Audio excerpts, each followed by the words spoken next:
ದಯವಿಟ್ಟು ಈ ಒಂದು ರೀತಿಯಲ್ಲಿ ಕಾರ್ಯಪ್ರವೃತ್ತರಾಗಿ ಅವರಿಗೆ ಜಯ ತಗೊಂಬರೋದಕ್ಕೆ ಅವರ ಒಂದು ಬೇಡಿಕೆ ಈಡೇರಿಸೋದಕ್ಕೆ ತಾವು ಸಹಕಾರ ಮಾಡಬೇಕಾಗಿ ತಮ್ಮಲ್ಲಿ ವಿನಂತಿಸ್ಕೊಳ್ತೀನಿ ಸರ್. ಇದು ನಿರ್ಲಕ್ಷ್ಯ ಅಂತ ಹೇಳೋದಕ್ಕಿಂತ ಇವ್ರಿಗೆ ಬೇಜವಾಬ್ದಾರಿ ಅಥವಾ ಏನೋ ತಾತ್ಸಾರ ಅನ್ಸುತ್ತೆ. ಬಹುಶಃ ಸೈನಿಕರು ಅಂತಂದ್ರೆ ಬೆಲೆ ಇಲ್ಲ ಅಂತ ಅನಿಸ್ತಾ ಇದೆ.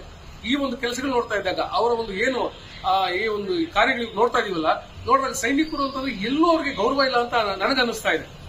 ಸೊ ಆಮೇಲೆ ಆ ಲಂಚ ಅಂತ ಹೇಳಿ ಹಿಡ್ಕೊಟ್ರಲ್ಲ, ಬಹುಶಃ ಇದರಿಂದ ಅವರಿಗೆ ಏನಂತಾರೆ ಅದನ್ನ ನುಂಗಲಾರದ ತುತ್ತು ಆಗೋಗ್ಬಿಟ್ಟಿದೆ ಅನ್ಸುತ್ತೆ ಅವ್ರಿಗೆ. ಯಾಕಂದ್ರೆ ಎಲ್ರಿಗೂ ಗೊತ್ತಿರೋಂಗೆ ನಾನೇನ್ ಹೇಳ್ಬೇಕಾಗಿಲ್ಲ, ಎಲ್ಲೆಲ್ಲಿ ಲಂಚ ನಡೀತಾ ಇದೆ, ಎಲ್ಲೆಲ್ಲಿ ಹೋಗ್ತಾ ಇದೆ ಅಂತ ಜಗತ್ ಜಾಹೀರಾಗಿದೆ. ಅದನ್ನ ನಾನು ಬಿಡಿಸಿ ಹೇಳ್ಬೇಕಾದ್ರೆ ಅವಶ್ಯಕತೆ ಇಲ್ಲ. ತಾವು ಯಾರಾದ್ರೂ ಬಂದು ಯಾವಾಗ ರೇಟ್ ಮಾಡಿದ್ರು ಸಹ ಎಲ್ಲಾದ್ರೂ ಮಾಹಿತಿ ಸಿಗುತ್ತೆ. ಆದ್ರೂ ಇಂಥ ವಿಚಾರದಲ್ಲೂ ಸಹ ಈ ಒಂದು ರೀತಿಯಲ್ಲಿ ಧೋರಣೆ ತೋರುವಂತದ್ದು ಬಹಳ ನೋವಿನ ಸಂಗತಿ. ಅದು ಮಾಡಬಾರ್ದಾಗತ್ತೆ ಸರ್. ಶಿವಾನಂದ ರೆಡ್ಡಿ ಅವರು ಇವತ್ತು ಶನಿವಾರ ಮತ್ತು ನಾಳೆ ಭಾನುವಾರ ಸತ್ಯಾಗ್ರಹ ಹಮ್ಮಿಕೊಂಡಿದ್ದಾರೆ. ಅಂದ್ರೆ ವಿಜಯ್ ದಿವಸ್ ಮಾಡಬೇಕು ಅಂತ ಹೇಳಿ ವಿಜಯ್ ದಿವಸ್ನ ಇಲ್ಲಿ ಶೋಕಾಚರಣೆ ಪರಿಸ್ಥಿತಿ ಆಗುತ್ತಿದೆ.